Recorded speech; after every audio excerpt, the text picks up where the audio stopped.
갈라디아서 6장 1절부터 5절을 읽습니다.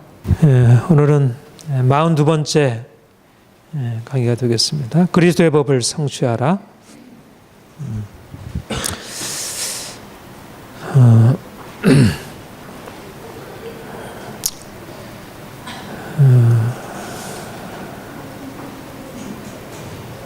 이 복음 진리가 우리의 삶에 적용될 때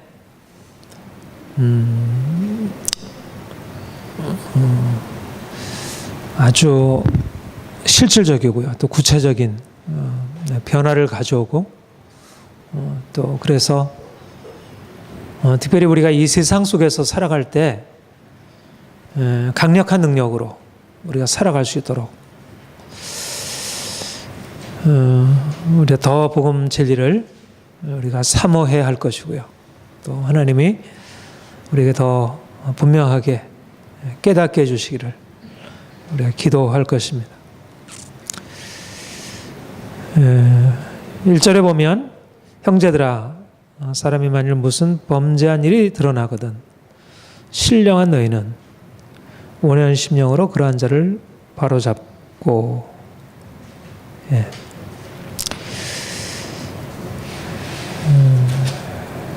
그 공동체 안에서 우리의 신앙생활이 이루어지고 있고요.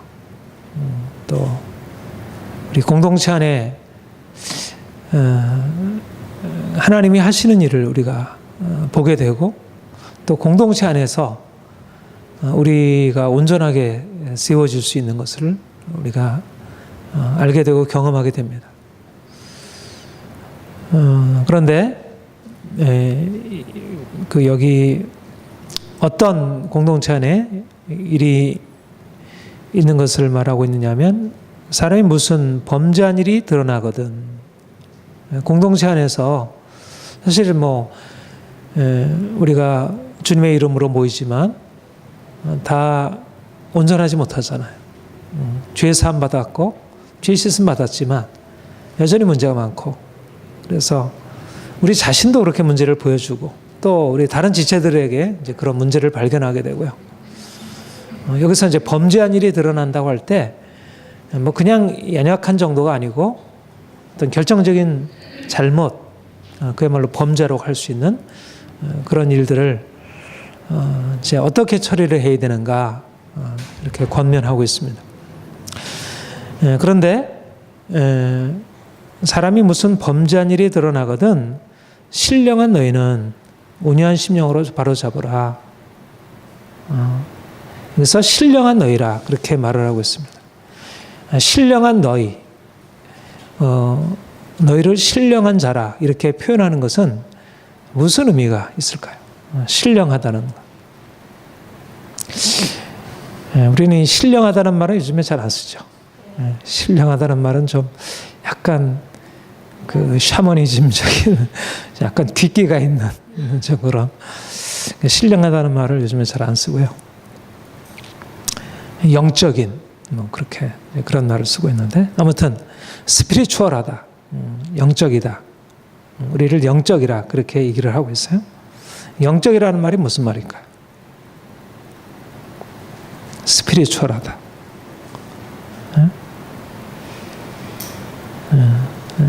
영적이라는 말은 예수 그리스도 안에 있다.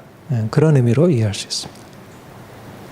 예수 그리스도가 신령한 분이시고 우리가 예수 그리스도와 연합하여 그분 안에 있을 때 우리를 신령한 자라 그렇게 말합니다. 그러니까 신령하다는 것은 어떤 영적인 체험, 방언의 은사, 예언의 은사, 치유의 은사, 초자연적인 어떤 환상 경험 이런 것을 말하지 않고 성경에서 신령하다고 할 때 그런 의미로도 쓰곤 있죠. 이제 그 고린도전서 12장이나 14장 같은 경우에 그런 의미로 신령하다는 의미를 쓰곤 있지만 그러나 바울이 일반적으로 말할 때 신령하다는 것은 그리스도와 부활하신 그리스도와 연합하여 그 안에 있을 때 신령하다. 그렇게 말하고 있습니다. 다시 말하면 신령하다는 것은 그 앞에 25장 24절 우리 같이 한번 읽어볼까요? 시작. 그리스도 예수의 사람들은 육체와 함께 그 정과 탐심을 십자가에 못 박으니라. 25절 만일 우리가 형령으로 살면 또한 성령으로 행할지니. 이 의미가 바로 신령한 자라는 의미가 되겠습니다. 그리스도 예수의 사람들, 우리가 그리스도 예수에 속한 사람들이 된다는 것은 무엇을 말하냐면 육체와 함께 정욕과 탐심을 십자가에 못 박은 사람들, 그것을 25절에는 영으로 사는 사람이라 이렇게 얘기를 하고 있습니다. 그러니까 소속이 달라졌다는 것이죠. 우리가 전에는 육체 안에 육체로 살았는데 이제는 영으로, 육체 영으로 그리스도와 함께 십자가에 그리고 부활에 연합해서 그리스도와 연합이 우리를 육체적인 존재에서 영적인 존재로 바꿔놓은 것입니다. 누가 신령한 자냐? 모든 그리스도인들은 사실상 신분적으로 신령한 자라 이렇게 말할 수 있습니다. 이미 그리스도 예수의 사람들은 육체와 함께 정욕과 탐심을 십자가에 못 박고 이제는 육체로 행하는 자가 아니라 영으로 행하는 자. 소속이 달라진 것입니다. 육체적인 자가 아니라 영적인 사람으로 주님께서 바꿔놓은 것입니다. 우리가 이전에는 육체를 따라, 육체의 욕심을 따라서, 육체의 지혜를 따라서 인생을 살아왔습니다. 세상을 쫓아서 행해왔습니다. 그런데 주님이 우리 인생 안에 찾아오셔서 육체로 살던, 육체의 욕심과 육체의 생각을 쫓아 살던 우리를 이제 십자가에 못 박으시고 이제는 그리스도와 연합한 이제는 새로운 존재, 이제는 하나님을 알고 그분의 뜻을 알고 예수 그리스도께서 우리 안에 거하시는 그런 새로운 삶을 살게 하신 것입니다. 그것이 우리의 평생의 삶이지만 이미 우리가 예수를 믿는 그 순간 세례로 말미암아 예수 그리스도와 함께 이미 십자가에 못 박힌 자가 되었고 이미 부활에 연합한 자가 되었다고 했습니다. 그래서 신령한 자는 이런 영적인 자는 이제 육체의 욕심을 십자가 못 박았기 때문에 22절 23절에서 말하는 영의 열매를 맺을 수 있는 거죠. 자, 같이 읽어볼까요? 시작. 오직 성령의 열매는 사랑과 희락과 화평과 오래 참음과 자비와 양성과 충성과 온유와 절자니 이 같은 것을 금지할 법이 없느니라. 신령한 자라는 것은 영적인 존재이고 영적인 존재라는 것은 이전에는 존재가 신분 자체가 육에 속해 있으니까 그 열매가 육체의 행위, 육체의 일. 그런데 이제는 영적인 존재가 되었으니까 이제는 영의 열매. 여기는 온갖 죄악의 삶이 나타난다면 여기서는 거룩함과 사랑이 나타나는. 그러니까 신령하다는 것은 신분적으로 우리가 그리스도와 연합해서 믿음으로 말미암아 이런 전환이 일어나고 단순히 근데 믿음이라는 어떤 우리의 신분적인 변화만이 아니라 우리 안에 실제적인 행위에 있어서 성품과 행위에 있어서 우리 안에 육체 일에서 영의 열매로 이런 변화가 일어나는 거죠. 그러니까 신령한 자라는 것은 첫째는 불신앙으로 행하던 자가 이제는 믿음으로 바뀐 것을 신령하다는 것으로 이렇게 얘기를 하는 것이고요. 그리고 신령하다는 것은 이제 그 예수 그리스도의 그 생명, 믿음으로부터 얻은 생명을 가지고 이런 거룩함과 변화된 삶을 나타내는 것. 이것이 바로 이제 신령한 자라 할 수 있습니다. 사랑과 기쁨과 평안과 절제와 온유와 이와 같은 아름다운 성품이 나타나는 것이고요. 이제 우리의 삶 가운데 우리가 신령한 자다. 그러니까 신령한 자라고 할 때 일단은 믿는 자는 모두 다 신령한 자라고 할 수 있고, 그런데 믿는 자인데 삶이 여전히 믿음으로 말미암아 이런 영의 열매, 성령의 열매를 나타내지 못하고 여전히 육체에 속한 것을 나타낸다고 하면 신령한 자일까요? 아닐까요? 어떻게 됐습니까? 신령한 자인데 뭔가 이게 신령한 자라고 말하기가 좀 껄끄러운. 네, 그렇죠. 그래서 그거를 신령한 자가 인데도 신령한 자인 것처럼 말할 수 없는 사람을, 그래서 그리스도 안에서 어린아이라, 육에 속한 자라 이렇게 얘기를 했어요. 자, 고린도전서 3장 1절부터 3절.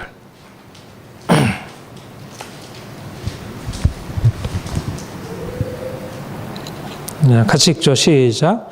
형제들아, 내가 신령한 자들을 대한 것 같이 너에게 말할 수 없어서 육신에 속한 자, 곧 그리스도 안에서 어린아이들을 대한 것 같이 하노라. 내가 너희를 저주로 먹이고 밥으로 아니했노니 이는 너희가 감당치 못하였으니 지금도 못하리라. 너희는 아직도 육신에 속한 자로다. 너희 가운데 시기와 분쟁이 있으니 어찌 육신에 속하여 사람을 따라 행하며 아니라. 네. 여기 보면 신령한 자와 육신에 속한 자를 구별하고 있어요.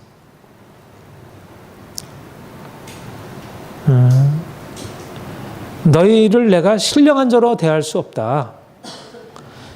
여러분, 우리가 지금 얘기한 것에 비춰보면 고린도 교회 성도들은 육에 속한 자입니까? 신령한 자입니까? 네? 신령한 자이죠. 이제 그들이 그리스도 안에 있으니까. 그리스도 안에 어린아이라는 말은 그들이 이미 육체에 속한 자가 아니라 그리스도와 함께 십자가 못 박히고 영에 속한 자가 된 것입니다. 그들이 이미 신령한 자가 된 것이에요. 그런데 그들이 여전히 나타내고 있는 것은 무슨 열매예요? 시기와 분쟁과, 이건 어디에 속한 거예요? 네? 이거는 육체에 속한 것이잖아요. 시기와 분쟁은 육체의 일에 속한 그 항목들이잖아요. 그러니까 그들이 믿음으로서는 신령한 자가 되었는데, 그들의 행위로서는 여전히 신령한 자가 아니라 육에 속한 자로서 나타나고 있다는 것입니다. 그러니까 그렇다고 해서 그들이 이제 예수 그리스도 안에 있는데 예수 그리스도 밖으로 쫓겨남을 당한 건 아니죠. 그런 의미에서 그리스도 안에 있다고 얘기를 하고 있어요. 그러니까 그런 의미에서는 신령한 자라 말할 수 있는데, 그들이 나타나고 있는 행위로서는 육에 속한 자, 육신에 속한 자다, 이렇게 말하는 것입니다. 그러니까 이 말이 가지고 있는 이 단어만 가지고 얘기를 하자면 좀 개념이 좀 분명하지 않을 수 있는데, 여기서 사도 바울이 말하고자 하는 것은 여기서 그러니까 신령한 자라고 하는 것 안에 두 가지 의미를 함축하고 있다. 그러니까 믿음으로 말미암아 이미 그리스도 안에 속해 있을 때 신령한 자라 이렇게 말할 수 있고, 그러나 그것이 삶으로 드러나야 한다는 것. 이 점에서 우리 갈라디아 교회 성도들에서 신령한 너희는 그 중에 특별히 믿음으로 말미암아 거듭나고 그런 진리의 확신 가운데 있고 또 실제적으로 그런 삶을 지향하는 사람들, 육신에 속한 삶을 살아가는 것이 아니라 실제적으로 그러한 거룩한 삶을 지향하는 사람들, 말하자면 갈라디아서 5장 22절, 23절에서 말하는 것처럼 그런 영적인 열매를 나타내고 또 실제적으로 그런 삶을 지향하는 사람들을 의미하는 것이라 할 수 있겠죠. 그렇죠?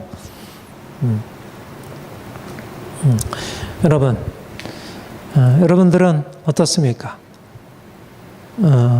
여기서 말하는 신령한 너희입니까? 아니면 고린도 전서 3장에서 말하는 그리스도 안에 있지만 여전히 어린아이인 그러한 삶입니까?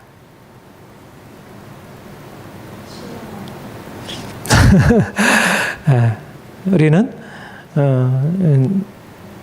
이제 신령한 그런 삶을 우리가 지향하고, 그러나 여전히 또 우리가 고린도 교회와 같은 이제 그런 모습을 여전히 갖고 있는 우리 모습도 더 보게 돼요.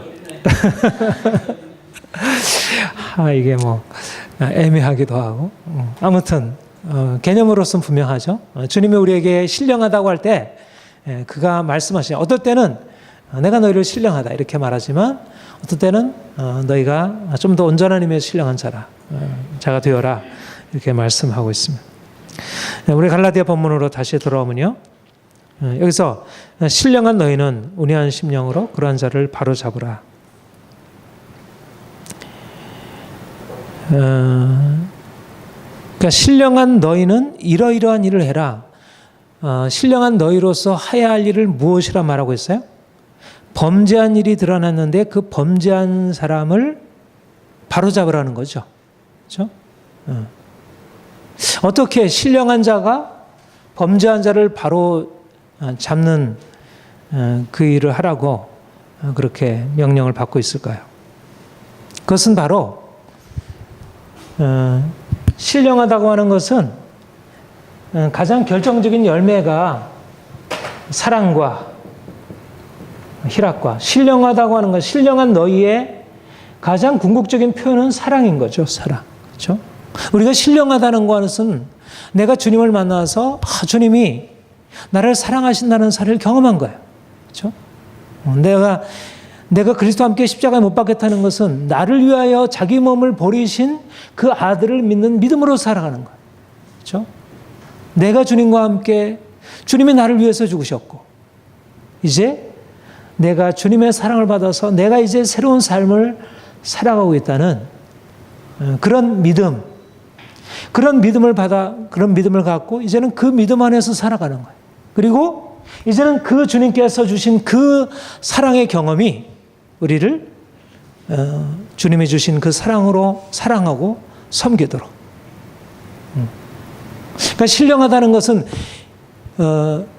전혀 새로운 경험을 한 거죠. 주님의 사랑이라는 그 십자가에 나타난 그 하나님의 사랑, 십자가에 나타난 그 예수님의 그 엄청난 사랑을 경험한 거예요. 그러니까 영적인 경험이에요. 이거는 영적인 경험이라는 것은 뭐 우리가 어떤 은사적인 경험을 하는 것도 영적인 경험이지만 그보다 더 근원적이고 가장 핵심적인 영적인 경험은 우리가 예수 안에서 십자가에 나타난 그 하나님의 그 사랑, 그 계시적인 실제로서의 그 사랑을 경험하는 거예요. 그렇죠?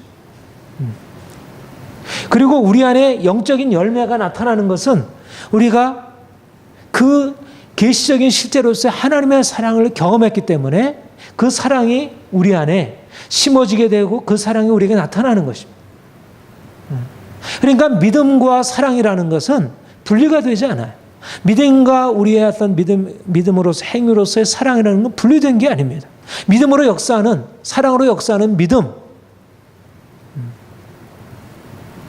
우리가 하나님을 정말 안다면, 하나님 아버지를 믿는다면, 우리가 그분 안에서 예수를 믿는다면, 그분의 사랑을 정말 받는다면, 그분의 사랑이 우리의 삶 가운데서 흘러나와서 우리가 그분의 사랑으로 다른 지체를 사랑할 수 있게 되는 것이죠.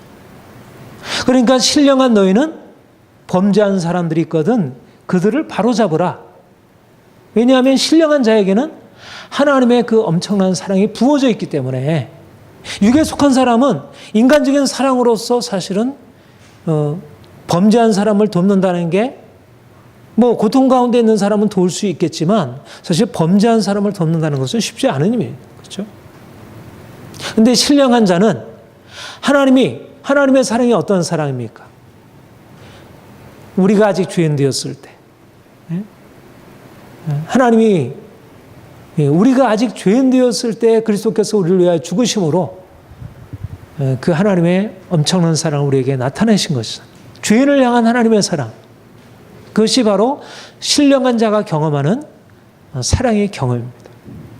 그러니까 우리가 하나님의 그 죄인인 나를 하나님께서 이렇게 사랑하셔서 죄인인 나를 긍휼히 여겨주시고 나를 그 죄와 그 죽음과 정죄에서 벗어나게 하셨다는 사실을 깨닫게 되면서 그 사랑을 내가 경험했기 때문에 이제 그 죄인임에도 불구하고 우리를 사랑하신 그 사랑을 가지고서 범죄한 사람을 도와줄 수 있게 되는 것이죠. 그리고 단지 우리를 주님께서 용서하신 것만이 아니라 우리가 죄인임에도 불구하고 용서하시고 우리를 죄에서 벗어나고 자유케 하시잖아요. 그렇죠? 우리가 지난주에도 보았듯이 그리스도 예수의 사람들은 육체와 함께 정욕과 탐심을 십자가에 못 박았느니라. 죄의 어떤 세력이 우리에게 깨뜨려지고 부서진 것입니다. 그러니까 신령한 자 안에는 하나님의 사랑이 경험되고 그 사랑의 능력으로 죄에서 벗어나는 이 엄청난 그 하나님의 역사가 우리에게 일어난 것이고요. 그러니까 거룩한 삶으로 변화된 것이고, 그렇기 때문에 이제 죄 지은 사람을 사랑하며 또 그들을 죄의 세력에서 건져낼 수 있게 되는 것이라. 그러니까 여기서 신령한 너희는 이런 범죄한 사람을 바로잡으라는 말씀이 어떤 의미인지 보다 분명하게 얘기해도, 왜 신령한 자가 일을 할 수 있는지, 신령하다는 말을 왜 여기서 사용하고 있는지. 신령하다고 하는 그러니까 근원이 다른 거예요. 우리가 누군가를 도와주는 근원이, 누군가 우리가 도울 수 있지만 그 근원이 다른 것입니다. 예수 그리스도의 그 생명이라는 그 근원이 우리에게 역사해서 그걸 통해서 사람들을 바꾸어가는 것이죠. 여러분, 우리가 거듭거듭 말씀드리지만 죄의 세력이 얼마나 강력한 세력입니까? 우리가 죄 아래서 태어났습니다. 우리가 죄에서 벗어날 수 있는 어떠한 우리 안에 능력이 존재하지 않아요. 인간의 이성으로도 어떠한 인간의 의지로도 죄의 세력에서 벗어날 수 있는 능력을 우리가 갖고 있지 못해요. 그래서 모든 죄를 벗어버리려는 노력이 결국 실패할 수밖에 없고요. 아니, 내가 내 자신도 바꿀 수 없는데 다른 범죄한 사람을 어떻게 돌이킬 수 있겠어요? 그건 불가능한 일이죠. 이것은 오직 어디에서 가능한 일입니까? 예수 그리스도의 십자가가, 우리 지난주에 말 육체와 함께 정과 욕심을 십자가에 못 박았느니라. 죄에서 사람들을 자유케 하는 것은 예수 그리스도의 십자가의 능력만이 가능한 것이고, 그리고 십자가의 능력으로 우리가 나갈 때 사람들이 죄에서 벗어나는 것입니다. 그러니까 신령한 자라는 것은 뭐야? 이미 예수 그리스도와 함께 십자가에 못 박혀 죄에 대하여 죽고 육체의 욕심을 십자가에 못 박은 사람들이고, 이제는 죄의 세력에 대해서 그래서 자유케 되고, 그리고 자유케 되는 것이 무엇인지를 알고 있는 사람. 그러니까 신령한 자가 결국 자신의 죄의 문제를 주님의 능력으로, 십자가의 능력으로 고침받고 변화되었기 때문에 이젠 다른 사람을 섬기고 도울 수 있는 힘을 얻게 되는 것입니다. 그러니까 무엇보다도 그런 의미에서, 온전한 의미에서 내가 예수 그리스도와 함께 십자가에 못 박혀 죽음으로 육체의 일에서 영의 열매로 변화되는 이 일이 우리 안에 일어나지 않는다면 우리가 어떻게 다른 사람, 범죄에 빠져 있는 사람들을 어떻게 도울 수가 있겠어요? 그러니까 우리가 누군가를 돕는다는 것은, 무엇보다 필요한 것은 뭐냐면 내가 신령한 자가 되는 것입니다. 신령한 자. 내가 다른 것은 인간적으로 도울 수 있겠죠. 뭐 돈을 가지고 다른 사람 도울 수 있고, 나의 재능을 가지고 도울 수 없고, 이러저러한 것을 가지고 다른 사람을 도울 수 있지만, 그러나 범죄한 사람을 그 범죄한 것에서 돌이켜서 자유케 하는 일은 누가 할 수 있느냐 하면 신령한 자가 할 수 있다는 것입니다. 신령한 자. 내가 예수와 함께 십자가에 못 박혀 죽고 그 십자가의 능력이 내 삶 가운데 역사하게 되어야, 그래야지 그 십자가의 능력으로 내가 죄 가운데 빠져 있는 사람들을 거기서 건져낼 수 있도록, 그것이 무엇인지를 아는 거죠. 그렇죠? 내가 벗어나야, 내가 자유케 되어야, 내가 율법으로부터 자유케 되어야 다른 사람을 율법으로부터 자유케 할 수 있고, 내가 죄로부터 자유케 되어야 내가 죄로부터 자유케 하는 일을 다른 사람을 도와서 그렇게 할 수가 있고요. 하나님이 우리에게 역사하시는 방식이 바로 이것입니다. 바로 공동체. 하나님이 우리에게 공동체를 두셔서 바로 이 일을 하게 하시는 거예요. 하나님이 직접적으로 우리를 위해서 우리 인생에 개입하셔서 성령께서 오셔서 우리를 죄에서 벗어나게 하고 우리를 바로잡아 주시는 역할을 하나님이 직접 행하시지만, 그러나 하나님께서 또 이렇게 죄에서 자유케 된 하나님의 사랑으로, 그 십자가의 능력으로 자유케 된 사람들을 사용하셔서 그들이 신령한 자로서 다른 사람을, 범죄한 자를 말씀으로, 사랑으로 바로잡고 그들을 세워갈 수 있도록 행하시는 것입니다. 이것이 바로 교회입니다. 공동체는 뭐냐? 교회 공동체라고 하는 것은 바로 하나님의 사랑을 경험한 사람들, 하나님의 십자가의 능력을 경험한 사람들, 그래서 그 십자가의 능력이 얼마나 구체적이고 실제적인 것을 경험한 사람들이 이제 자신에게 경험한 걸 가지고 다른 지체들을 도와주는 것입니다. 목회가 그런 것이고요. 우리가 서로 지체들이 서로 격려하고 돕는다는 것이 바로 이런 의미를 가지고 있습니다. 여러분, 우리가 이런 비전을 가져야 할 것입니다. 먼저 내가 신령한 자가 되기를, 하나님, 내가 육에 속한 이러한 이전의 행위들, 나의 시기, 분쟁, 욕심, 여러 가지 내 안에 있는 많은 육체에 속한 모든 것들이 다 깨어지고 내가 정말 온전한 의미에서 영의 열매, 그런 성령의 열매를 맺고 살기를 원합니다. 더 나아가서 이제 우리가 그리스도 안에서 피로 거듭나고 피로 맺어진 우리 형제들, 우리 지체들을 주님이 우리를 사랑하신 그 사랑으로 주께서 우리를 사랑하셔서 우리를 자유케 하신 그 능력을 가지고 이제 우리 지체들에게 그런 영향력을 나타낼 수 있도록. 여러분, 우리가 참 그걸 답답하잖아요. 그렇죠? 우리 옆에 있는 지체들이 넘어져 있는 것을 보면서 너무 답답해요. 어떻게 좀 도와주려고 하는데도 이게 도움이 잘 안 되잖아요. 여러 가지 이유가 있겠지만 원체 이게 죄의 세력이 강하기도 하고요. 또 한편으로는 우리가 너무 연약한 거예요. 그렇죠? 마치 그 귀신 들린 아이 아버지가 와서 제자들에게 귀신 쫓아내기를 원했지만 그들에게 능력이 없는 거예요. 그렇죠? 마찬가지로 우리 지체들 안에 여러 가지 연약함이 있고 많은 문제가 있고 넘어짐이 있고 그들이 매임이 있는데 그들을 바로잡아 줄 수 있는 능력이 우리에게 없다는 거예요. 그게 우리의 답답함이에요. 그래서 우리가 소원하기는, 하나님, 신령한 너희는 그러한 자를 온유한 심령으로 바로잡으라 하셨는데, 주님, 내가 신령한 자가 되어 또 주님이 내게 주신 그 은혜와 사랑과 그 능력을 가지고 지체들을 변화시키고 자유케 하기를 원합니다.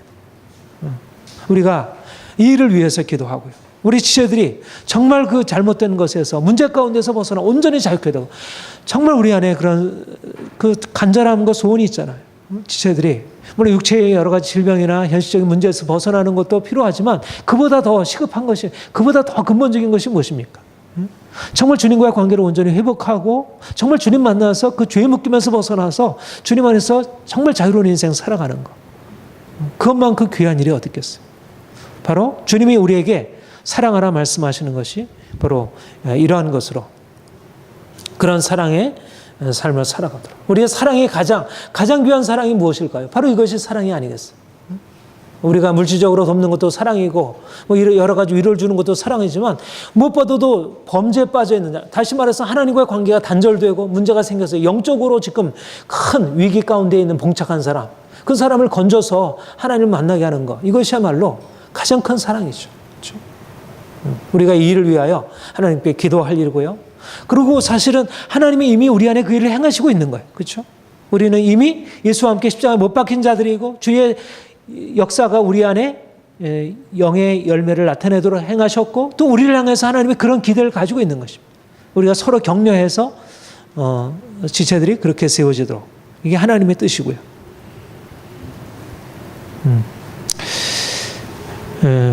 여기 보면 신령한 너희는 온유한 심령으로 그러한 자를 바로잡고 너희 자신을 살펴봐 너희 시험을 받을까 주라. 온유한 심령으로 그러한 자를 바로잡으라. 그렇게 말하고 있습니다. 그 앞에 온유도 성령의 열매에 속하죠. 성령의 열매에 속합니다. 영의 열매입니다. 그러니까 온유라고 하는 것은 자연적인 성품도 있을 수 있지만 그러나 여기서 말하는 온유라함은 그것은 예수 그리스도의 성품, 예수 그리스도의 마음.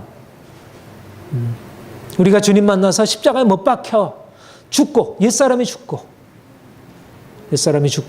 이제는 예수 그리스도의 나는 마음이 온유하고 겸손하니 내 멍에를 말고 내게 배우라. 주님의 마음이 우리 안에 주어지게 되는 것입니다. 특별히 근데 왜 온유한 심령으로 범죄한 자를 바로잡으라 말씀하셨을까요? 여러분, 범죄한 자를 바라보면 우리의 마음에 어떤 마음이 듭니까? 일단 판단의 마음이 들고 때때로 그 범죄함이 우리를 향한 것이면 어떻게 돼요? 그 범죄함 때문에 우리가 피해를 보면 화가 나잖아요. 그렇죠? 율법 아래 있게 되면 범죄한 사람들에 대해서 우리가 갖게 되는 것은 온유함이 아니고 굉장히 강한 태도입니다. 굉장히 강경한 태도예요. 그렇죠?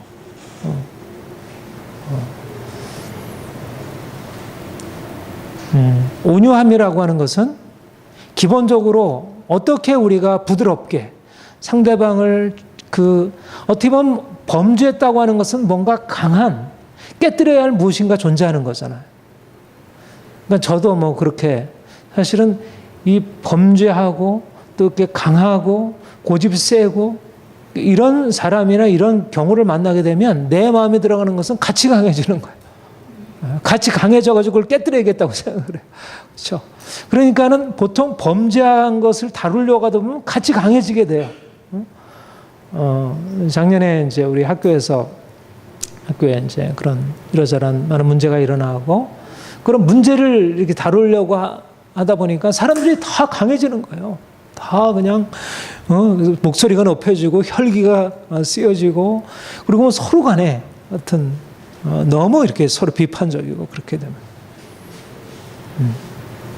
근데 성령의 역사와 육체의 일의 근본적인 차이는 범죄한 일에 대해서 어떻게 대하느냐 하는 것입니다. 범죄한 일에 대해서 아주 강경하게 대하는 것은 이것은 율법적이고 육체에 속한 것이라 이렇게 대부분의 경우에 물론 때때로 예수님처럼 예수님도 때때로 채찍을 들으셨으니까 그렇게 강경하게 대할 때가 있죠.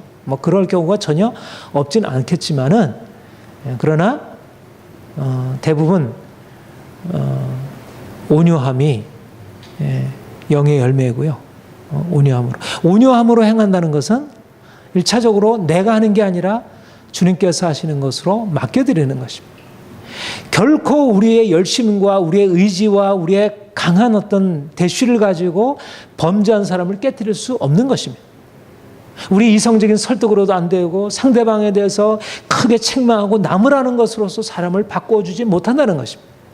그러니까 온유한 심령으로 이런 사람을 바로잡으라는 얘기 안에는 무슨 경계가 담겨 있느냐 하면 네 인간적인 열심 가지고 하지 말라는 거예요. 네가 할 수 없다는 것을 인정하라는 것입니다. 그리고 강한 사람을 그렇게 다뤄서는 안 된다는 거예요. 하나님이 다루시도록 해야지. 십자가의 능력이죠. 강한 죄의 세력은 묶임인데 정말 강력한 진이에요. 그러나 이것은 강력한 진을 우리 인간적인 의지를 가지고 다루다 보면 오히려 내가 함께 그 죄에 함께 시험에 너희도 시험에 빠질까 두려워하라 그랬잖아요. 물론 이제 여기의 의미는 좀 다른 의미지만 그러니까 주님께서 다루시도록 그러니까는 내적으로는 하나님이 행하실 것에 대해서 아주 담대한 마음을 가져야죠. 사도 바울이 뭐라 그랬어요? 고린도 한번 볼까요? 고린도 후서 10장 보세요. 사도 바울이 바로 이러한 자세를 가지고 그러니까 온유함과 담대함.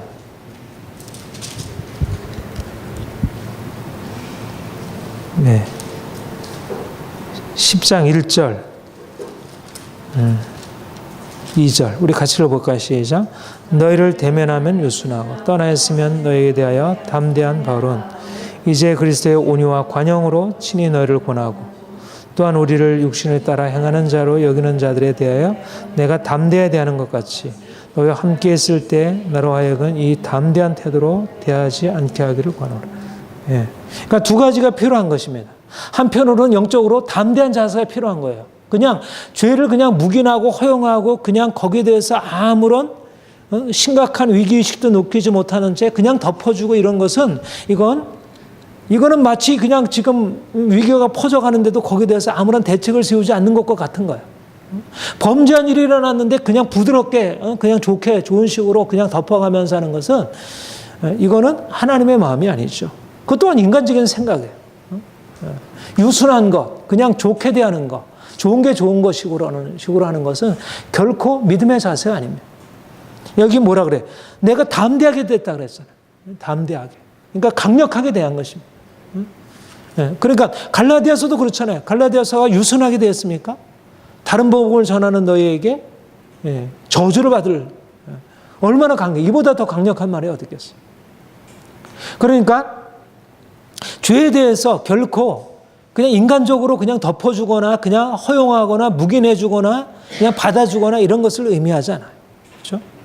한편으로는 예수님이 가지고 있는 그러한 그 채찍을 드는 마음, 정말 죄를 미워하는 마음, 죄에 대해서 정말 우리가 우리 자신의 죄에 대해서도 그렇고 다른 지체의 죄에서도 그렇고 그러나 그것이 인간적인 열심이거나 인간적인 감정이 아닌 하나님의 마음,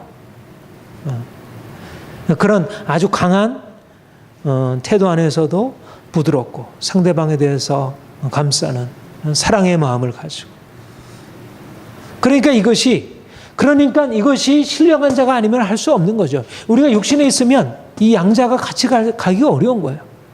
그냥 인간적인 자신의 어떤 기질적인 특성에 따라서 온유하게 부드럽게 대하거나 아니면 자기가 가지고 있는 기질적인 특성에 따라서 아주 강하게 대하거나, 그러니까 둘 중에 하나밖에, 이게 육신에 속한 것일 수밖에 없어요. 그렇게 되면. 그러면 죄가 다뤄지지 이쪽이나 저쪽이나 죄가 다뤄지지 않는 거예요. 요즘에 포스트 모더니즘은 모든 관용의 정신, 다 부드럽게 대하는 것, 죄에 대해서 드러내지 않고 그냥 다 받아주는 것. 그러면 죄를 바로 잡을 수 없죠. 그렇게 하죠. 근데 여기서는 죄를 바로 잡으라는 거잖아요. 그러니까 죄에 대해서 싸우라는 것이죠. 그런데 그걸 싸우되 어떻게 싸우냐 하면 온유한 심령으로 싸우라는 거죠. 인간적인 열심으로 싸우지 않아요. 그러니까 두 가지가 다, 내가 죽어야 죄에 대해서 정말 주님의 거룩한 열정이 내 안에 부어지게 되고, 내가 죽어야 내가 인간적인 나의 분노와 나의 어떤 인간적인 어떤 그런 강한 마음이 이젠 내려와지고 부드러워지고 온유해지고, 그래서 이것이 바로 그래서 우리가 날마다 주님 앞에 이것을 구하는 것입니다. 주님, 내가 주님의 온유한 마음으로, 온유한 심령으로 내가 지체를 사랑으로 섬길 수 있도록. 우리가 누군가를 세워간다는 건 참 쉽지 않아요. 저도 목회를 하면서 느끼는 것은 이게 우리 지체들을 세워간다는 것은 참 쉽지 않다는 것을 생각해요. 정말 하나님의 은혜가 필요하고 또 그 사역을 하는 내게 정말 하나님의 성품, 예수님의 마음, 그 온유함과 그 담대함을 함께 겸비하는, 이쪽 저쪽을 함께 겸비하고 있어야 되는데 두 가지가 다 약한 거예요. 온유함도 약하고 또 담대함도 약하고. 그래서 우리가 날마다 주님께 이런 은혜를 구하는 것입니다. 주님, 내 안에 주의 마음 부으셔서 내가 온유함으로, 그러나 보다 분명하게 지혜들을 도와서 섬길 수 있도록 주의 은혜를 우리가 구해야 할 것입니다. 우리 2절 같이 읽겠습니다. 시작. 너희가 짐을 서로 지라, 그리하여 그리스도의 법을 성취하라. 여기에 특별히 우리가 주목할 말씀이 그리스도의 법을 성취하라는 말씀입니다.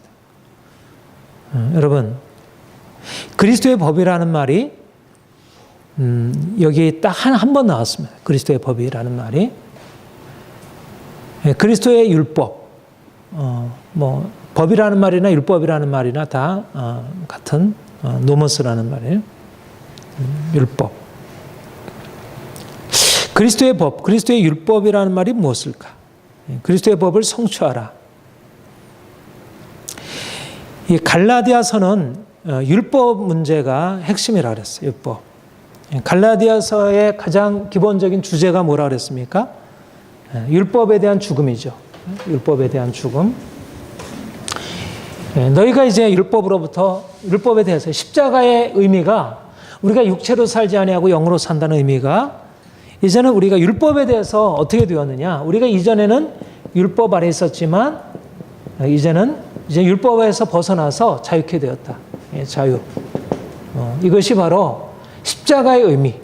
우리가 십자가에 함께, 그리스도와 함께 십자가에 못 박겠다는 것이 율법에 대해서 어떤 의미를 가지고 있느냐? 우리가 율법 아래 있었는데 이제는 율법에 대해서 죽고 이제 율법으로부터 자유하다. 이것이 갈라디아서의 전체 가장 핵심적인 주제라 할 수 있습니다.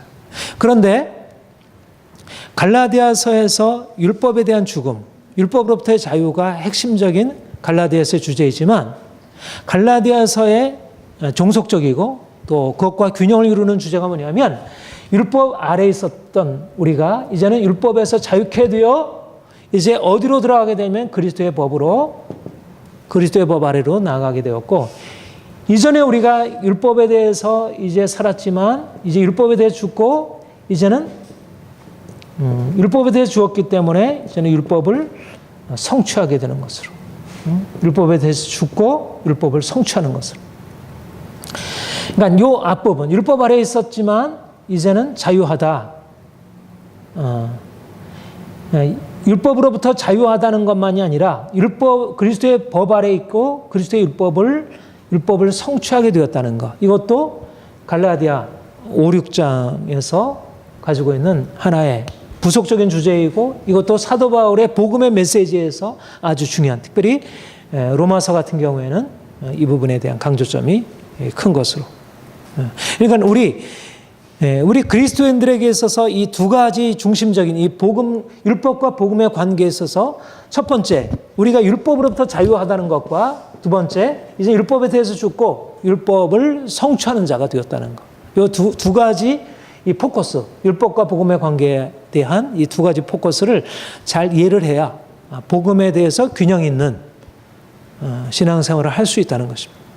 특별히 갈라디아서에서 얘기하고 있는 율법에 대해서 죽었다는 것. 우리가 더 이상 율법 아래에 있지 아니하다는 것. 율법 아래에 있을 때는 어떠했습니까? 여러 가지 율법 아래에 있다는 말이 여러 가지 의미를 가지고 있지만 특별히 하나님의 계명을 지키는 율법에 대해서는 로마서 7장에서 얘기하는 대로 율법 아래에 있을 때는 우리가 율법을 지키려 하지만 율법을 지킬 수 없고 그래서 절망하고 또 그러면서 또 다시 나와서 거기서 벗어나려고 또 애쓰고 계속적인 악순환 가운데 그렇게 산 것입니다. 그러면서 율법 아래에 있을 때는 율법을 성취하는 것이 아니라 오히려 주 아래에 있고 저주 아래에 있게 된 것이 율법 아래에 있을 때였어요. 근데 이제 우리가 율법으로부터 벗어나게 되었고 이제 율법에서 벗어났기 때문에 이제 더 이상 율법이 필요 없게 되는 게 아니라 우리 갈라디아서 5장 13절처럼 형제들아 너희가 자유를 위하여 부르심을 입었으나 그러나 그 자유로 육체의 교를 삼지 말고 사랑으로 종노하라. 온 율법은 네 이웃 사랑하기를 네 자신과 같이 하라는 말씀에 이뤘나니. 그러니까 우리가 율법으로부터 자유하다고 하는 것이 이제 더 이상 우리가 하나님의 계명으로부터 우리가 자유케 된다는 의미가 아니고 이제는 오히려 율법이 우리에게 주려고 하는 그 목표, 하나님을 사랑하고 이웃을 사랑하는 거룩함에 참여하게 하는 그 목표를 이제 이루게 하는 것. 자유의 목표는 사랑이라는, 다시 말하면 자유의 목표는 율법의 성취라는 것입니다. 율법으로부터 자유케 되어야 진정한 의미에서 율법을 성취할 수 있기 때문에 율법으로부터 자유를 말하는 것이지, 이제는 우리가 예수를 믿기 전에는, 우리가 주님 알기 전에는 율법에 매여서 뭔가 이렇게 하려고 애썼는데 이제는 주님 믿고 나니까 더 이상 우리 율법과 상관없어.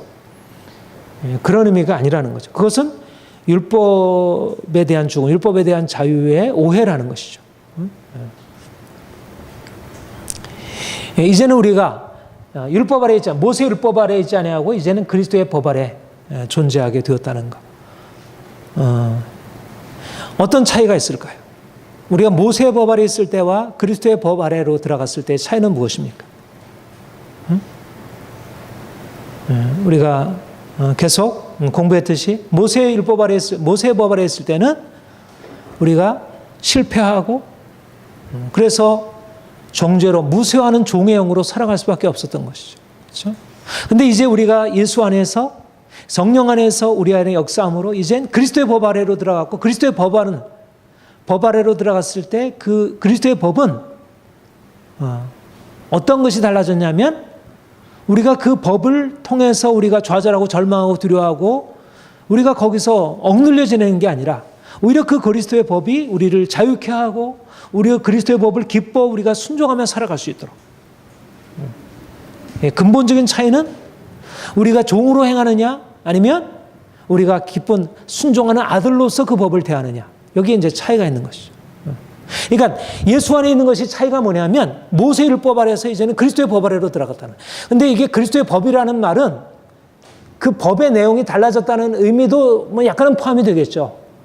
이제 그 법의 내용이 좀 더 산상수훈 보면 좀 더 이렇게 더 치밀해지고 더 세부적으로 되어지고 더 내적인 어떤 동기, 뭐 그런 의미로서 그리스도의 법이 내용적으로도 더 풍성해졌다고 할 수 있지만, 그러나 내용적인 그 부분보다 더 근본적인 것은 뭐냐면 그 같은 모세의 법이라 하더라도 그것을 지켜 행할 수 있는 능력이 우리에게 주어지고 우리가 그리스도와 연합함으로 말미암아, 그러니까 우리에게는 모세율법이 이제는 그리스도의 법의 의미로 바뀌어지게 된 것입니다. 모세율법이. 그러니까 그리스도의 법이라고 할 때 그 자체의 내용적으로 모세가 명한 그 십계명, 뭐 그리스도가 명한 산상수, 뭐 이런 식으로 달라졌기보다도 모세의 법이라 할지라도 이제 우리 예수 그리스도 안에 있는 자에게는 그것이 그리스도의 법으로 전환된 것입니다. 그리고 그리스도의 법이라 할지라도 그리스도를 경험하지 못하고 그리스도와 함께 연합하지 않는 자에게는 모세율법까지 동일하게 그것은 정죄하는 죄와 사망의 법이고. 우리 로마서 8장 한번 볼까요? 로마서 8장에 보면 두 가지 법을 얘기를 하고 있어요. 여기 바로 이게 모세율법과 그리스도의 법에 대한 비교라고 할 수 있는데, 1절부터 1절, 2절 같이 읽겠습니다. 시작. 그러므로 이제 그리스도 예수 안에 있는 자에게는 결코 정죄함이 없나니 이는 그리스도 예수 안에 있는 생명의 성령의 법이 죄와 사망의 법에서 너를 해방하였습니다. 예, 여기서 보면 그리스도 예수 안에 있는 생명의 성령의 법이 죄와 사망의 법에서 너를 해방하였습니다. 생명의 성령, 죄와 사망의 법은 무엇을 말할까요? 바로 7장에 나와 있는 율법이 우리를 죄로, 사망으로 끌고 가는 그런 기능을 말하고 있는 것입니다. 육신에 속한 자가 모세율법을 대할 때 그것은 죄와 사망의 법이었어요. 그 법을 지키려고 했지만 그 법을 지키는 게 아니고 오히려 죄로 빠지게 되고 그로 인해서 사망에 이르게 돼요. 그러니까 율법인데, 하나님이 주신 율법인데 그 율법이 가지고 있는 것은 죄와 사망에 이르게 하는 죄와 사망의 법이었던 것이에요. 그런데 이제 우리는 죄와 사망의 법 아래 있지 아니하고 이제는 생명의 영의 법 아래 있다는 것입니다. 그것은 바로 뭐냐면 예수께서 우리에게 오셔서 그 동일한 율법이 우리에게 죄와 사망의 법이 되게 하는 것이 아니라 이제는 그리스도 안에서 그리스도께서 그 율법을 성취하셨고 이제는 그리스도 안에 있는 우리가 그리스도 안에서 그 율법을 성취할 수 있는 힘을 우리가 얻게 된 것입니다. 예수께서 성령께서 우리에게 임하셔서 우리의 영을 바꾸신 것입니다. 우리가 육체에서 이제 영으로 바뀌어진 거예요. 그러니까 전에는 뭐 살인하지 말라, 간음하지 말라, 도둑질하지 말라, 미워하지 말라 이런 말씀을 듣게 되면 그게 오히려 우리를 죄와 사망에 이르게 하는 법이 되었는데 이제 그 말씀이 탐내지 말라, 간음하지 말라, 미워하지 말라 뭐 이런 말씀을 듣게 될 때 그것이 우리를 죄와 사망에 이르게 하는 게 아니라 우리를 생명의 영의 열매로 나타나게 하는 것입니다. 그러니까 동일한 법이 다르게 작용하게 된 거죠. 그러니까 죄와 사망의 법과 생명의 영의 법은 다른 법이 아니라 같은 법이지만 이제 예수 그리스도 안에서 우리에게 달라진 것입니다. 우리가 모세율법 아래 있다가 이제는 그리스도의 법 아래로 우리가 옮겨진 바 된 것입니다. 이것이 우리에게 하나님 행하신 놀라운 역사이죠. 그러니까 우리는 율법을 펴는 자가 아니라 그리스도의 법이라는 율법의 완성에 이르는 자인 것입니다. 예수께서 그 율법을 이루셨고 우리는 그 안에서 율법을 완성하고 성취하는 자라 이렇게 말할 수 있는 것이죠.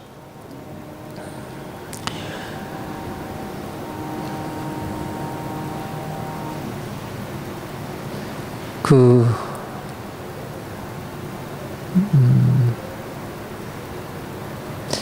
고린도 전서 한번 보세요. 고린도 전서 9장 한번 볼까요?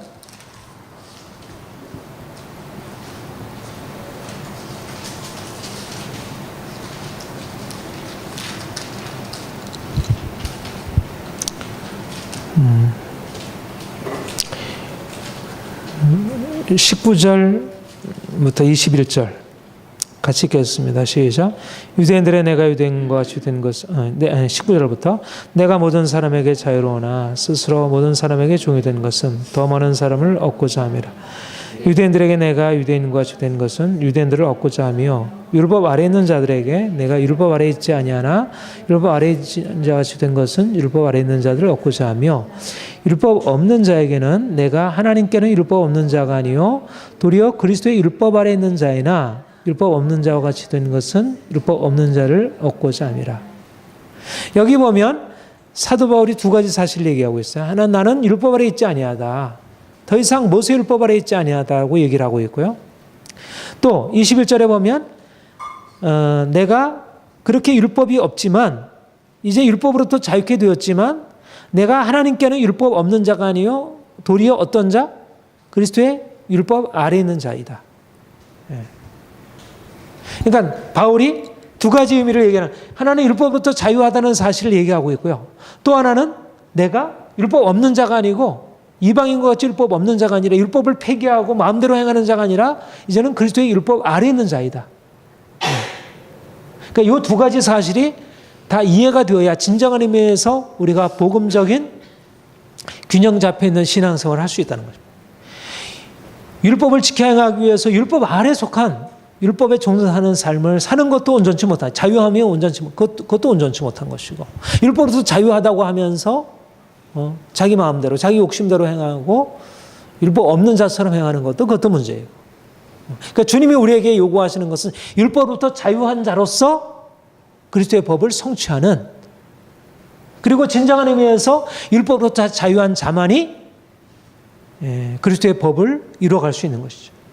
두 가지는 서로 모순이 아니고 약간의 긴장 관계가 있어 보이지만 모순이 아니라 이것은 같이 가는 것입니다. 내가 율법으로부터 자유라고 하는 이 죽음을 경험해야, 그래야지 그리스도의 율법 아래 있다고 하는 이 실제적인 어떤 적극적인 것을 우리가 붙들 수가 있는 거예요. 여전히 내가 율법 아래 있으면서 그리스도의 율법 아래 있다는 것은 불가능한 거예요. 내가 인간적인 율법에 대해서 내가 깨어져야 하고, 내가 육체적으로 행하던 율법적인 어떤 추구에 대해서 깨어져야 하고, 그래야 주님이 내 안에 오셔서 그리스도의 법 아래로 우리를 인도하셔서 우리 기쁨으로 순종할 수 있도록 이렇게 바꾸시는 것이죠.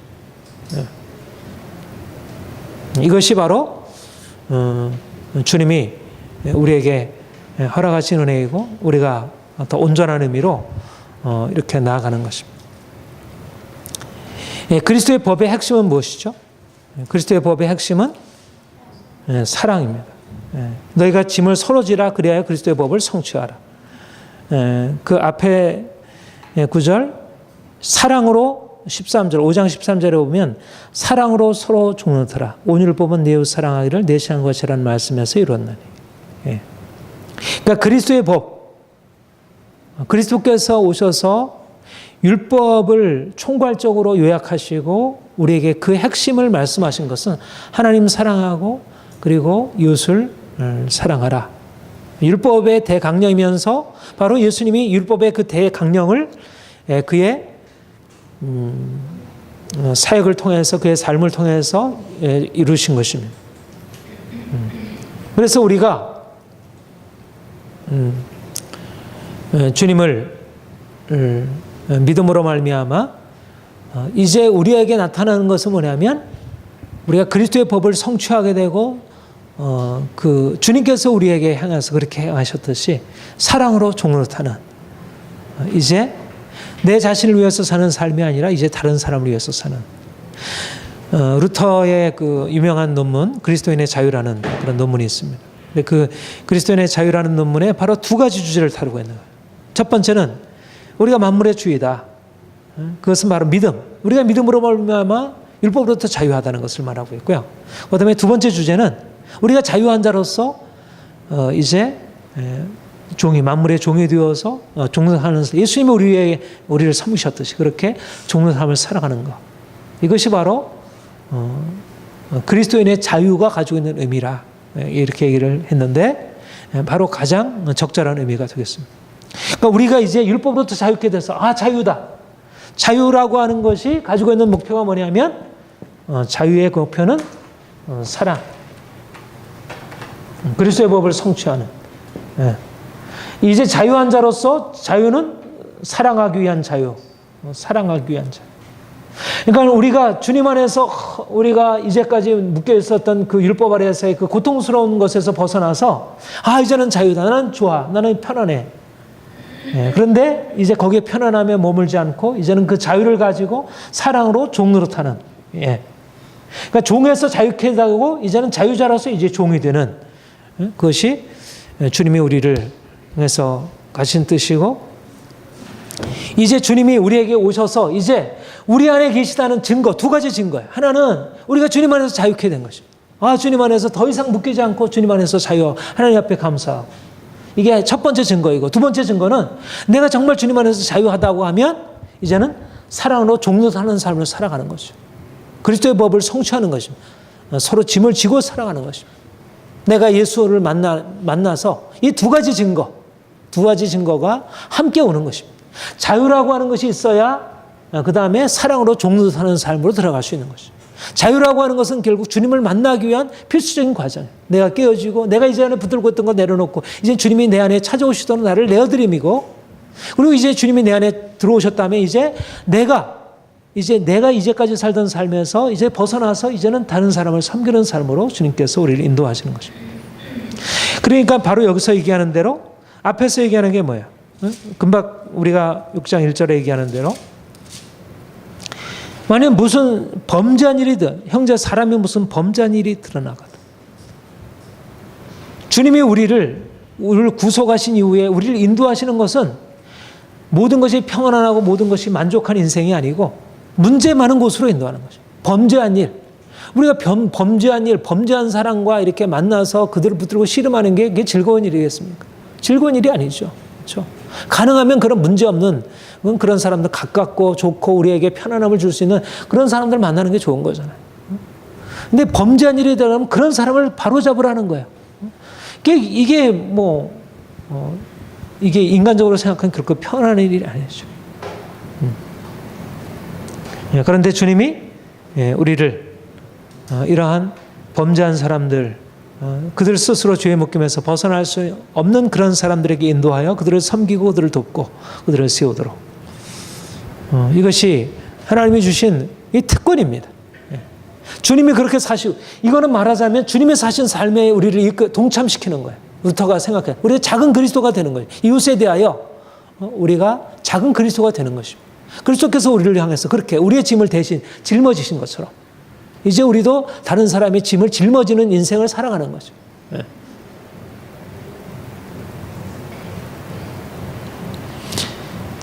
만약 우리가 너희가 짐을 서로 지라, 그래 그리스도의 법을 성취하라, 마치 이 말씀을 우리가 율법적으로 듣게 되면 이게 굉장히 부담스러운 것 아니겠어요? 그런데 여기서 말하는 것은 우리가 율법적으로 다른 사람의 짐을 짊어지려고 그렇게 힘겹게 우리가 나아가는 것이 아니고, 결국 주님이 우리 안에 오셔서 행하신 일을, 그리스도의 법을 우리가 성취할 수 있는 게 아니에요. 우리는 모세의 법도 성취하지 못하는 사람인데 우리가 어떻게 그리스도의 법을 성취하게, 자기를 내어주기까지 하신 그 그리스도의 사랑을 우리가 어떻게 모방할 수 없는 것입니다. 그래서 우리가 그리스도를 모방한다는 것 자체는 불가능한 일이에요. 우리가 그리스도 같이 되어줄 수 있어도. 근데 우리가 그리스도께서 우리 안에 사시도록, 내가 이 사람이 내 안에 죽고 주님이 내 안에 사실 때 내가 그런 삶으로 사랑으로 종노하라, 그리스도의 법을 성취하라 라고 하는 것은 우리가 주님께 붙들린 바 되어서 그분이 우리 안에 행하시는 것을 믿음으로 받아들이고 그분과 함께하는 것입니다. 이것은 그러니까 우리가 주님 만나서 우리 안에 일어나는 자연스러운 변화이고, 또 우리 안에 일어나는 열정이고, 우리 안에 있는 소원이고, 주님이 점점 그렇게 인도하시는 거예요. 편안한 것을 찾는 게 아니라 이제 주님이 우리에게 주신 걸 가지고 좀 더 문제 있는 곳에 우리가 찾아가서 그들을 돕고 그들을 섬기고 그들을 바꿀 수 있도록, 그러기 위해서 말씀드린 대로 먼저 신령한 자가 되어야 합니다. 그러니까 중요한 것은 내가 주님과 연합해서 그것이 자유로워져야지, 내가 율법적으로 눌려있는 상황에서 내 자신도 자유롭지 못하는데 어떻게 그러길 하겠어요. 그래서 이제 그렇게 얘기를 하고 있어요. 3절, 4절, 5절. 만약 누가 아무것도 되지 못하고, 우리 3절, 4절, 5절까지 같이 읽겠습니다. 시작. 만약 누가 아무것도 되지 못하고 된 줄로 생각하면 스스로 속임이라. 각각 자기의 일을 살피라. 그리하면 자랑할 것이 자기에는 있고 남에게는 있지 아니하리니 각각 자기의 짐을. 여기 짐을 지라는 말이 두 번 나왔죠. 한 번은 누구의 짐을 지는 것입니까? 다른 우리가 서로 짐을 지라 그렇게 얘기를 했죠. 그 다음에 5절에는 누구의 짐을? 각각 자기의 짐을 그렇게 지라고 얘기를 했습니다. 여러분, 우리의 짐을 누가 지었습니까? 예수님이 지셨죠. 우리가 우리의 짐을 지고 우리가 수고하고 무거운 짐 지고 살아가던 우리 인생이 이제는 예수님이 우리를 위해 죽으시고 우리의 짐을 대신 지셨잖아요. 우리의 모든 저주, 우리의 모든 죄, 우리의 모든 절망을 주님께서 대신 짊어졌어요. 우리는 주님이 우리를 위해서 지신 짐을 우리가 짊어지려고 했을 필요가 없어요. 그렇죠? 우리는 주님이 지신 짐, 그분께 우리의 모든 짐을 맡겨드리고 그분이 주시는 그 은혜 안에서 사는 것입니다. 우리는 안식과 평안을 누리며 살아가는 거예요. 그런데 우리가 이렇게 주님이 우리를 위해서 짐을 심으로 우리가 자유케 되었는데 이제 주님이 우리를 위해서 짐을 지었듯이 이제 우리가 다른 이들의 짐을 지며 살아가라는 것입니다. 이게 그리스도의 법이라는 거예요. 그러니까 여기서 다른 사람의 짐을 지고 살아가라는 것은 그리스도께서 우리를 위해서 짐을 지었다는 사실, 그리고 우리가 더 이상 이제는 우리의 인생의 짐을 지고 있지 않다는 것을 전제하는 것입니다. 내가 죄짐을 지고 살아가고 있고 내가 율법의 멍에 아래 있으면서 다른 사람의 짐을 질 수 있겠어요? 나도 지금 힘들어 죽겠는데 어떻게 다른 사람을 도울 수 있겠어요? 죄짐에 눌려있는 사람, 율법 아래 눌려있는 사람은 어떻게 도울 수 있겠어요? 그걸 보면 판단이 되고 짜증이 나고 힘들고 좀 벗어나고 싶고 그렇죠. 그러니까 먼저 다른 사람의 짐을 지기에 앞서서 먼저 무엇이 필요합니까? 주님이 우리의 짐을 대신 져주셨다는 사실을 믿음으로 인정하고 그분께 나가서 우리의 짐을 해결받아야죠. 내가 율법의 멍에 아래 더 이상 있지 않아야죠. 내가 먼저 죄짐 가운데 있지 않아야지. 그렇죠? 내가 여전히 율법의 멍에 아래 있으면서 다른 사람의 짐을 지려고 하는 것은 그것은 일시적으로 뭔가 할 수 있을지 모르지만 그러나 이거는 오래 갈 수 없는 것입니다. 우리 수신, 제가, 치국, 평창을 하랬잖아요. 그렇죠? 수신이 먼저인가 수신. 수신이 있고 그 다음에 제가가 있고 치국이 있고 평생. 내가 먼저 자신을 닦아야지. 그래야지 다른 가족들을 도울 수 있고 그리고 다른 사람을 도울 수 있는 거죠. 내가 먼저 자유케 되어야지 내가 다른 사람을 도울 수 있는 거죠. 그러니까 주님이 나를 자유케 하신 그 은혜를 내가 경험하고 그래서 그걸 가지고 내가 다른 사람을 돕는 거예요. 그러니까 우리의 비전은 다른 사람을 돕는 거지만 다른 사람을 도와서 다른 사람을 자유케 하는 것이 우리의 비전이지만 그것을 위해서는 먼저 수신, 내가 먼저 자유케, 내가 주님이 나를 짐을 지었고 나를 자유케 하셨다는 사실을 깨닫고 그분 안에서 온전한 자유함을 얻어야 돼. 근데 여기서 각각 자기의 짐을 지라고 했잖아요. 주님이 우리의 짐을 다 지셨는데 우리는 왜 자기 짐을 질까요? 여기서 지어야 할 짐은 뭔가요? 예? 여기서 짐을 진다는 게 뭐죠? 여기서 짐을 지는 의미는 먼저 내가 율법의 멍에로부터 주님의 은혜로 자유케 되어지고 주님께서 뭐라 그래? 수고하고 무거운 짐진 자들아 다 내게로 오라. 내가 너희를 쉬게 하리라. 그 다음에 뭐라고 말씀하시죠? 나는 마음이 온유하고 겸손하니 너는 낭의 멍에를 메고 내게 배우라. 내 짐은 쉽고 내 멍에는 가볍다. 주님이 우리의 모든 짐을 다 맡아주셨다고 하시잖아요. 그렇죠? 그런데 주님은 또 우리에게 내 짐은 쉽고 내 멍에는 가볍다 말씀하셔요. 그러니까 우리가 자유케 된다고 하는 것과 함께 주님의 멍에와 주님의 짐이 있다는 거죠. 우리가 각각 자기의 짐을 진다는 것은 우리가 이전의 멍에 아래서 산다는 의미가 아니고 우리가 이제 예수 안에서 우리 자신이 자유케 되기 위한 그 과정 안에 들어가는 그런 의미를 가지고 있는 것입니다. 여러분, 우리가 자유케 되기 위한 것이 그냥 되는 건 아니잖아요. 이제 그 안에 깨어짐이 있고 고난이 있고 핍박이 있는 거잖아요. 연단의 과정이 있잖아요. 그렇죠? 우리가 율법으로부터 자유케 되고 죄로부터 자유케 되는 것이 그냥 되어지는 일이 아니잖아요. 그렇죠? 그런 과정들에 우리가 경험해야 할 그런, 그러니까 우리가 율법의 짐을 진다는 것은 이미 우리 안에 무엇을 전제하고 있냐면 내가 율법으로부터 자유하다는 것입니다. 내가 짐을 지고 있다. 내가 짐을 진다는 얘기는 이전의 짐으로 다시 돌아가라는 얘기가 아니죠. 율법의 멍에 아래로 다시 돌아가라는 얘기가 아니죠. 그렇죠? 율법을 이제 멍에에서 벗어났기 때문에 이제 주님이 지어주는 짐, 그리스도의 법을 성취하는 거, 이거 쉬운 일이 아니잖아요. 그리스도의 법을 성취하는 일이 쉬운 일 아니고 내가 깨어지는 일이 쉬운 일 아니고. 이런 과정들을 받아들이고,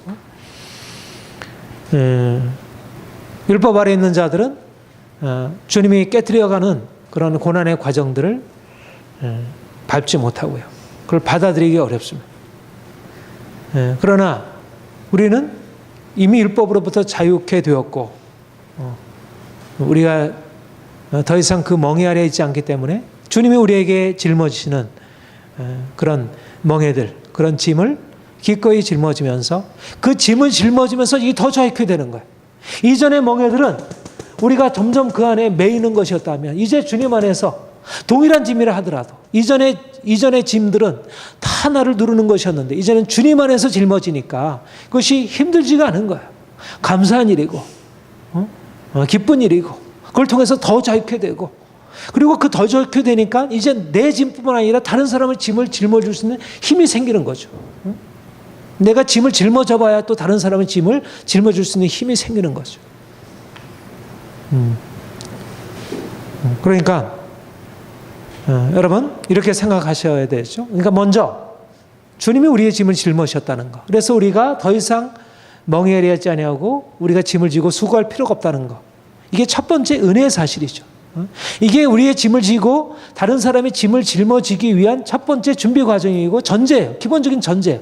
내가 짐을 지고 사는 인생을 살면서 내가 내 짐을 어떻게 짊어지겠으며 다른 사람의 짐을 어떻게 짊어지고 있어요. 주님은 우리를 자유케 하시기 위해서 오신 분이에요. 우리는 자신의 짐을 짊어질 필요도 없고 다른 사람의 짐을 짊어질 필요도 없어요. 어떤 의미에서? 주님이 다 짊어지셨으니까, 십자가에서.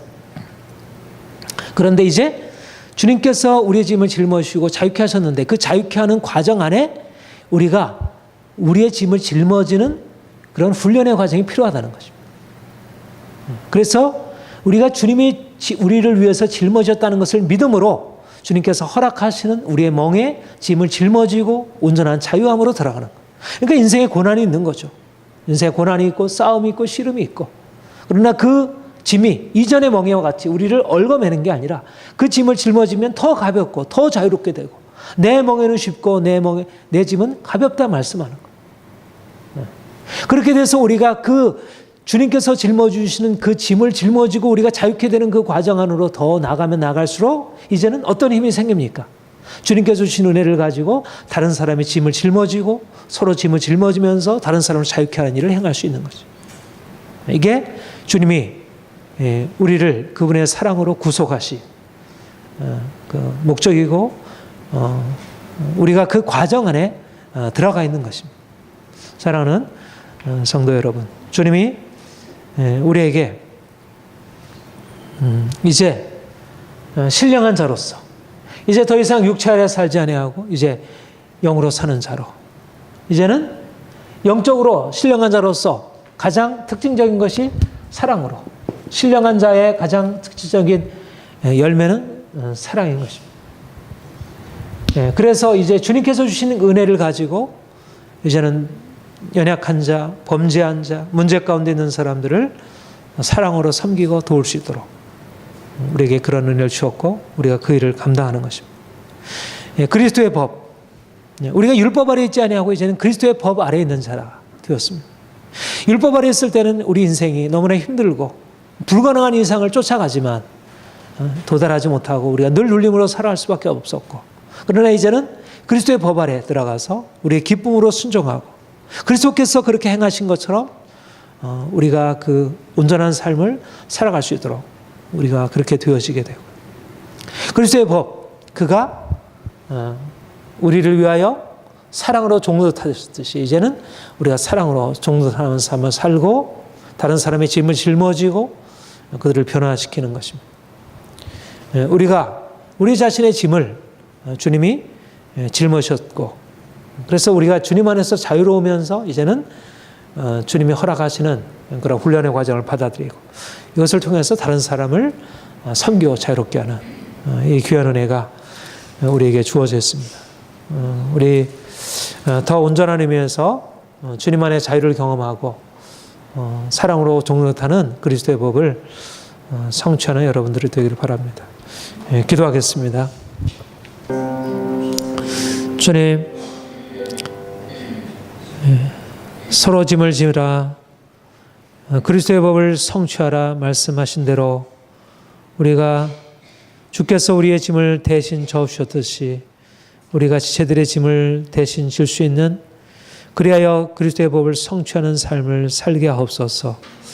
하나님, 범죄한 자가 있거든 신령한 너희는 온유한 심령으로 그들을 돌아보아 그들을 자유케 하라 말씀하셨습니다. 주님, 우리에게는 능력이 없지만 주께서 우리에게 주신 은혜와 사랑으로 우리가 섬기길 원합니다. 주님, 우리가 좀 더 우리 안에 있는 그동안의 모든 묶임으로부터 주의 은혜로 자유케 되어지고 또 주님이 허락하시는 그런 멍에를 메고 온전한 거룩함으로 자유함으로 나가길 원합니다. 그래서 주님께서 기뻐하시는 삶에 살게 하옵소서. 아름다운 주님의 공동체가 우리 안에 이루어지도록 주님 역사하여 주옵소서. 감사드립니다. 예수님의 이름으로 기도합니다. 아멘.